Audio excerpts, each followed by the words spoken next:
Bueno, buen día. Vamos a comenzar a ver ahora vibración de medios continuos, cuando las propiedades están distribuidas uniformemente uniformemente o de alguna manera en todo el material.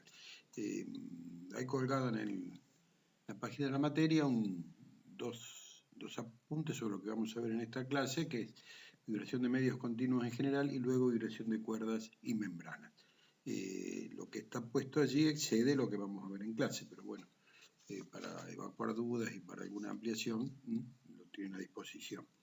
En el caso de vibración de medios continuos, digamos que aún restringiéndonos al caso de materiales homogéneos y Hookeanos y dentro de la teoría de deformaciones pequeñas, el tratamiento implica dificultades matemáticas grandes y no hay muchas soluciones exactas, solo hay un pequeño número de casos, ya que en el campo de la teoría de la elasticidad, su resolución implica satisfacer 3 ecuaciones diferenciales de movimiento, 6 ecuaciones constitutivas y 6 ecuaciones diferenciales de compatibilidad.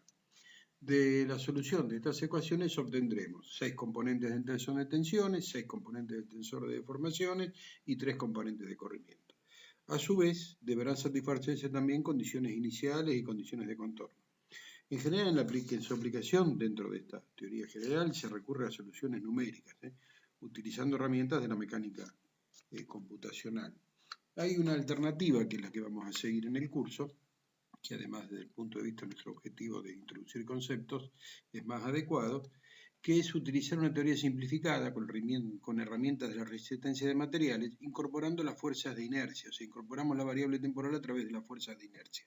Trabajamos con esfuerzos resultantes y corrimientos en lugar de operar con tensiones y deformaciones específicas. Bueno, veremos en primer lugar las vibraciones de cuerdas, que es uno de los problemas más antiguos en el desarrollo de la física matemática. De hecho, fue el primero que condujo al planteo de una ecuación a derivadas parciales. Tiene interés en música, en instrumentos musicales, vibraciones en líneas de transmisión y en aplicaciones oceanográficas, como por ejemplo un cable que sostiene un peso muerto de hormigón, digamos, ¿no? O las plataformas flotantes mismas. Bueno, sobre la cuerda, ustedes ya lo han visto en mecánica técnica, nuestras hipótesis son que la cuerda es inextensible y de rigidez nula. Tiene un esfuerzo de tracción que justamente lo que le da rigidez y es la tangente de la curva y consideramos que conserva su valor inicial. Los corrimientos transversales son muy pequeños, lo evaluamos en una dirección y no tenemos en cuenta el movimiento en dirección perpendicular a aquella que estamos considerando. Este sería el caso, ¿no es cierto? Una cuerda que está sostenida por dos fuerzas S de tracción. Si tomamos un elemento de cuerda y analizamos las fuerzas que están actuando sobre él, allí tenemos la fuerza S que permanece constante y bueno, el ángulo va variando. O sea que si hacemos equilibrio dinámico vertical, tendremos que la suma de las fuerzas es igual por segunda ley de Newton a masa por aceleración. Este ρ raya es la masa por unidad de longitud, ¿no es cierto? O sea que es ρ por el área. Si operamos en esta ecuación, sacamos factor común y dividimos, restamos lo que se anule, nos queda esta ecuación que puede ser expresada de esta otra manera, donde C, ese parámetro C, que ahí interviene al cuadrado, es la raíz de S sobre ρ, y esta es la ecuación unidimensional de la onda. Así es conocida, intervienen muchos problemas del campo de la teoría de la elasticidad. Las condiciones de borde para la cuerda son traslación cero en los extremos, donde está sostenida. Y la condición inicial es que suponemos que le damos, como siempre, una pequeña deformación inicial y la soltamos, digamos, ¿cierto? No le imprimimos una velocidad inicial. Damos una f de x como perturbación inicial. Bueno, para resolver el problema vamos a seguir el clásico método de separación de variables. Suponemos que esa función b de x y de t puede ser expresada por una función b que depende solo de la variable espacial y otra función t que depende de la variable temporal en el tiempo. O sea, para ver las expresiones que tienen debemos reemplazarlo en la ecuación diferencial, que es la última que habíamos puesto en la diapositiva anterior, quedaría de esta manera. Cuando derivamos en el primer miembro respecto de x, en el segundo respecto de t, en el primer caso, t actúa como una constante porque depende de t, y en el segundo caso, b es una constante porque estamos derivando con respecto al tiempo. Las derivadas, fíjense, son totales, ya que son funciones de una sola variable. Bueno, si la solución b por t existe, es distinta de 0, es lícito que dividamos por b por t. Y adoptamos la nomenclatura de llamar las derivadas con respecto a la variable espacial con comillas, creo que se llaman, y la derivada con respecto al tiempo con puntos sobre la función. Si simplificamos, nos va a quedar esta expresión, donde en el primer miembro tenemos la derivada segunda de b sobre b, y en el segundo miembro tenemos una constante por la derivada segunda de t sobre t. Y eso es igual para todo x y para todo tiempo. O sea, para todo x el primer miembro y para todo tiempo el segundo miembro. No hay manera de que algo como el primer miembro que depende de x, de la posición, de algo que se mide en metros, sea igual al segundo miembro que depende del tiempo, algo que se mide en segundos, minutos, si no son esos cocientes iguales a una constante. Así que proponemos entonces una constante que vale menos beta cuadrado. El menos lo ponemos por conveniencia, de acá un ratito les voy a poner en evidencia por qué nos convenía que fuera menos, lo mismo que el cuadrado. O sea que entonces decimos que esta igualdad es posible siempre que esos cocientes sean constantes. Con lo cual, ahora, si operamos en esa expresión, nos quedan estas dos ecuaciones que pasamos de tener una ecuación diferencial a derivadas parciales a tener dos ecuaciones diferenciales ordinarias de una sola variable. De segundo grado las soluciones son conocidas, son las mismas ecuaciones que teníamos para el oscilador armónico, sistema de un grado de libertad. B a coseno de beta x más b seno de beta x y t c coseno de c beta más d seno de c beta t. Aquí vamos a hacer una referencia a por qué habíamos puesto menos beta cuadrado. Así la solución nos da en seno y coseno trigonométrico, que varían entre un máximo, 1 y menos 1, que es lo que sucede con una cuerda cuando uno la quita la posición de equilibrio y la deja vibrar. Físicamente sabemos que va a empezar a oscilar respecto a la posición de equilibrio entre un extremo y otro, y si no hay amortiguamiento, indefinidamente entre esos dos extremos. Si nosotros a beta lo hubiéramos puesto positivo, acá tendríamos como solución senos y cosenos hiperbólicos, con lo cual la respuesta crecería en el tiempo, lo cual físicamente no es posible. O sea, esta es otra pauta que tenemos donde la que impone la respuesta es la física o la realidad, mejor dicho, ¿no es cierto? O sea, nosotros utilizamos la matemática como una herramienta poderosa, poderosísima, pero siempre tiene que servirnos para representar lo que sucede realmente. Sabemos que la respuesta no puede ser mayor que la perturbación inicial, entonces ese beta tiene que ser negativo. El cuadrado es por conveniencia operativa para que dentro del argumento del coseno no nos aparezca una raíz. Este factor C por beta es la frecuencia de vibración, la frecuencia natural circular, y A, B, C y D son constantes que las vamos a determinar con las condiciones de borde y las condiciones iniciales. Bueno, aplicando las condiciones de borde sobre B, porque es sobre la variable espacial, vemos que en x igual a 0 tiene que ser 0, entonces en la expresión de b de x nos damos cuenta que a va a ser 0, no hay otra manera. La segunda condición era que en L debía ser 0. Siendo A 0, nos quedaría que B por seno de beta L es 0. En realidad es seno de beta L lo que debe ser 0, ya que si fuera 0B no tendríamos respuesta, sería la solución trivial. Y si estamos planteando una condición inicial de deformación, no la podríamos verificar. Esta ecuación que tenemos allí es la ecuación de frecuencia de la cuerda. Esto se soluciona cuando para cada valor de beta L cuyo seno sea 0, o sea, hay infinitos valores. Cada pi, 2pi, cada múltiplo de pi anula o sea, cumple con la condición de borde. O sea, estos son los autovalores del problema. Es un problema de autovalores y la solución del equilibrio es posible siempre que beta, esa constante de separación que habíamos planteado en la primera ecuación hace un ratito, allá arriba en la diapositiva, tiene algunos de estos valores. Cualquiera de ellos es solución. Y para cada uno de ellos tenemos estas expresiones de la forma que adopta la cuerda, que son las autofunciones o formas modales del problema. ¿Se acuerdan? Cuando vimos el sistema de 2 grados de libertad, teníamos los autovectores, pero eran dos, porque teníamos 2 grados de libertad. Acá tenemos infinitos y son infinitas autofunciones. Cada valor de beta se corresponde con una frecuencia y para cada una de esas frecuencias hay una autofunción que se corresponde también.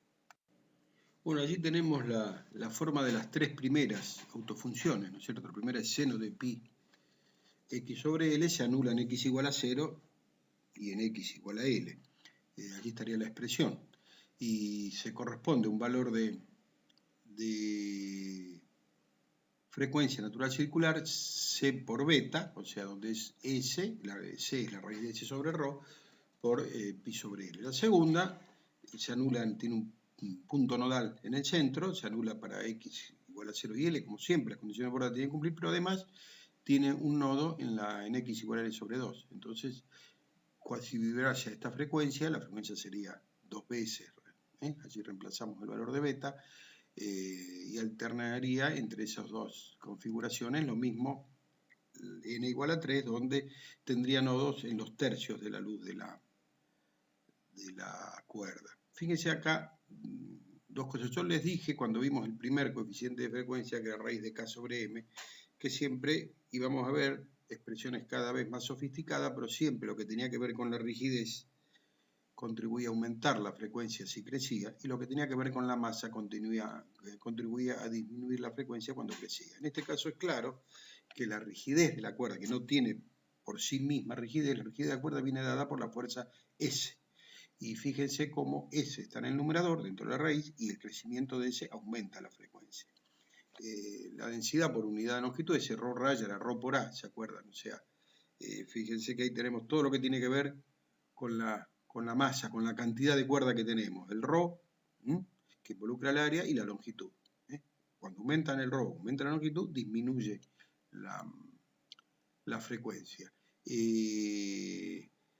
Me estoy acordando, digo, la frecuencia aumenta con S, no es otra cosa lo que hace el guitarrista cuando retuerce las clavijas, que lo llaman de la guitarra, las tensa, está aumentando la frecuencia, está buscando algún tono superior. Sinceramente, de vibraciones sé un poquito, de música casi nada, pero me acuerdo de los guitarristas girando la clavija. Bueno, es esto lo que están buscando, otra frecuencia. También, como detalle, fíjense que las frecuencias superiores, en este caso, son múltiplos exactos de la frecuencia fundamental, la primera. Omega 2 es 2 veces omega 1, omega 3, 3 veces, y omega n es n veces por la deducción que hicimos, ¿cierto? Esa es la característica, un problema armónico. Por eso las cuerdas suenan tan bien musicalmente, porque no hay...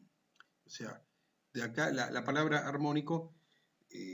con la que se denomina la música surge de acá, o sea, primero matemáticamente y después de ahí está la armonía de la música de los instrumentos de cuerda. Bueno, una vez que tenemos esto, como les dije, hay infinitas curvas de esta, la forma general de una solución para la cuerda va a ser la solución espacial por la solución temporal. No ponemos la constante en la parte espacial porque queda involucrada en las constantes de los dos términos temporales. Eso sería cada solución. Como sabemos, cualquier vibración libre de la cuerda puede ser representada superponiendo esas soluciones particulares. Lo mismo que hacíamos con el sistema de obras de verdad. Teníamos dos soluciones, ¿se acuerdan? Y las sumábamos. Y acá es lo mismo, nada más que tenemos infinita.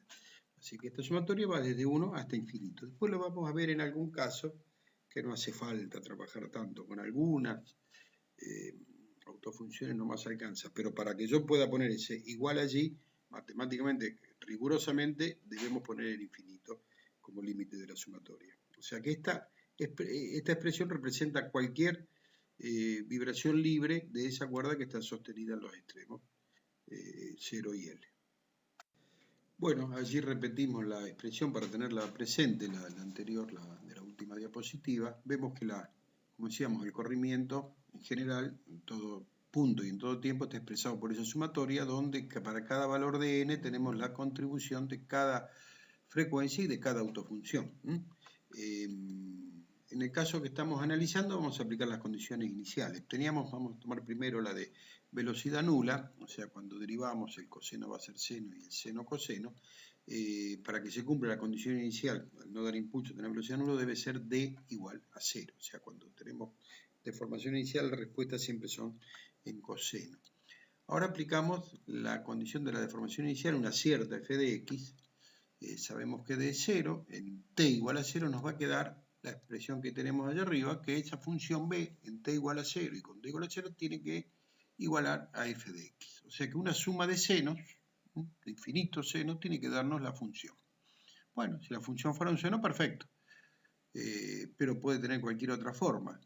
Es posible, sumando funciones senoidales, ondas cada vez más, de amplitud más chica, reproducir una función en cierto dominio de 0 a L. Sí. Esto lo propuso un francés estudiando problemas de calor, van a ser 200 años en 2 años, mire, fue en 1822, francés que acompañó a Joseph Fourier, la serie de Fourier que acompañó a Napoleón en su viaje de dominación y de investigación a Egipto. Ya había científicos en aquella época en los gobiernos. Bueno, esas constantes C sub n, podríamos expresar, recordar un poco, pero surgen de esta ecuación. Es 2 sobre L por la integral de la función por el seno de πx. Esto surge, esto es matemático, ¿no es cierto? Si ustedes no creo que lo recuerden ahora, pero esto surge si la ecuación superior multiplican por otra autofunción seno de m pi sobre lx de los dos miembros y después integran, van a usar una propiedad, esta que cuando yo integro entre 0 y L el producto de seno n pi sobre Lx por seno m pi sobre Lx, esto da 0 si m es distinto de n. Esto tiene solución únicamente cuando m es igual a n. Esto es una propiedad matemática, pueden hacer esa integral y verificarlo, pero tiene una representación física importante, o sea, esas dos funciones seno son dos formas modales o autofunciones y está indicando la condición de ortogonalidad entre ellas. O sea que, ¿se acuerdan cuando vimos el sistema de grado de Bernoulli que dijimos que los autovectores eran ortogonales? Acá todas las autofunciones son ortogonales entre sí, por eso son como ejes coordenados y una vibración la expresamos como una combinación ponderada de ellas. Algunas contribuirán más, otras contribuirán menos. O sea, como ya lo vimos también para el sistema de 2 grados de libertad. Ahora son muchísimas más, pero el concepto es el mismo. Bueno, vamos a aplicar una condición inicial. Yo había puesto una f de x en general, pero claro, como esto no tiene rigidez la cuerda, es posible que uno tire en el punto medio, la mueva de su condición de equilibrio y la suelta. Y ahí va a empezar a vibrar. Entonces, la condición inicial sería en este caso 2, para 0 menor hasta la mitad de la cuerda. Esta es la ecuación de la recta, son dos rectas, porque al no haber rigidez puede haber esa rotación ahí en el punto medio, sin problema. Y la otra es la recta de la segunda mitad de la cuerda.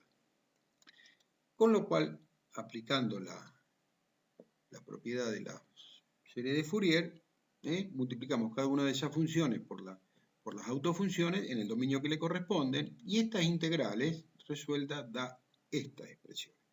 8 delta sobre n cuadrado pi cuadrado, seno de n pi sobre 2 cuando n es impar. Y 0 cuando n es par. O sea que en la respuesta de la cuerda van a aparecer las frecuencias que corresponden a n impar, no las de n par. ¿Saben por qué? ¿A algunos se les ocurre? Bueno, les doy 3 segundos porque la clase debe continuar, si no se queda muy pesado el archivo. Simplemente porque esta deformación, las que tienen n par, las autofunciones, todas tenían valor nulo en el medio, son antimétricas. Y fíjense que es en el medio donde yo tengo el delta. Entonces, esas formas modales no contribuirían para acercarse a solucionar esta condición inicial. Entonces no aparece. Una vez más, acá sí, la matemática responde, la serie de Fourier maravillosa se acomodan a la física. Otra manera de verlo puede ser que esta deformación es simétrica, entonces aparecen solamente las deformadas simétricas. También valdría en este caso, porque si yo ese delta inicial lo hubiera dado, por ejemplo, a un tercio de la cuerda, no aparecería la tercera frecuencia, que era la que tenía nodos en los tercios, no aparecería la sexta, que volvería a tener un nodo en el tercio, la novena, la duodécima, o sea, todas aquellas que no contribuyen no aparecen. Y entonces tendremos estas de aquí, donde además fíjense que seno de n pi sobre 2, n impar, va alternando el signo. Seno de n pi sobre 2 va valiendo 1 y menos 1. Bueno, Bueno, para la relación esa seno de n pi sobre 2 que va dando alternativamente 1 y -1, para los n impares, ¿no? Obviamente, se puede utilizar esa otra expresión, -1 por n a la -1 sobre 2. Eso es habitual y en muchos libros está así. Entonces la expresión del b de xt, o sea que sería la respuesta que indica la posición en todo tiempo de todos los puntos de la cuerda para esa perturbación inicial que le dimos, es esta expresión. Si tienen que volcar esto por ahí en algún programa como matemática, Madraba, alguno de esos, a veces es difícil hacer sumar los impares nada más. Entonces, donde tienen, esto es un consejo, ¿no? Es operativo, digamos. En lugar de n pongan 2n menos 1. Y ahí sí suman todos. 1, 2, 3, y solo les va generando los impares. Una pequeña herramientita. Bueno, esa es la respuesta general. Ahí sumamos todos. La respuesta de 1, 3, 5, 7, ¿no? Hasta infinito. Y uno puede pensar hasta infinito. ¿Cuántos son? Bueno, vamos a hacer números. Vamos a ver allá reemplazando n, los n sucesivos. Y acá están los números. La primera, seno, tiene un coeficiente 1. La segunda, menos un noveno. Después más un 25. Fíjense cómo va disminuyendo el valor absoluto, ¿no? El primero era 1, el segundo es 0,11. El tercero es 0,04, el cuarto ya es un poquito apenas más grande que 0,02, o sea, van disminuyendo. Además, va alternado, o sea que a partir de acá, de este que les dije recién, el de seno de 1 sobre 49, va a variar muy poco porque va sumando y restando pequeños valores. O sea que con 3 o 4 términos ya tenemos una idea clara de la respuesta. Lo que pasa que, respetando el rigor con que debe estar hecho esto, es una clase, para si nosotros ponemos el signo igual debemos poner infinito. Pero en la práctica, sumando 3 o 4 términos, en la generalidad de los problemas, alcanza. Cada uno de esos términos es la contribución de cada frecuencia y de cada forma modal en la respuesta general. Cuando miden una vibración van a encontrarse, van a aplicar un aparato que les va a dar, o sea que va a medir la vibración y va a arrojar este resultado y le van a decir que esto está dado en el espectro frecuencia, o sea en el dominio frecuencia. ¿Qué quiere decir? Que el eje horizontal marca la frecuencia. El eje vertical es la intensidad con que contribuye cada frecuencia, o sea la amplitud. Es el coeficiente ese que dijimos, 1, un noveno, 1 sobre 25, bueno acá los signos son todos positivos, pero eso indica. El aparato hace la inversa de lo que hicimos nosotros. De un movimiento a través de los conceptos de Fourier, la transformada de Fourier, lleva a este resultado. Esto hace, para entenderlo por ahí un poquito mejor, puede ayudar este otro diagrama, sí, sería tridimensional, digamos, ¿no? Donde fíjense tenemos dos ejes en planta, uno dice dominio del tiempo y la curva que está ahí al principio es la respuesta en el tiempo. Eso donde dice esta onda compleja, esa es la respuesta del tiempo. Esa es la suma de la contribución de cada onda, que son las que de cada frecuencia o de cada autoforma, que son las paralelas que están atrás.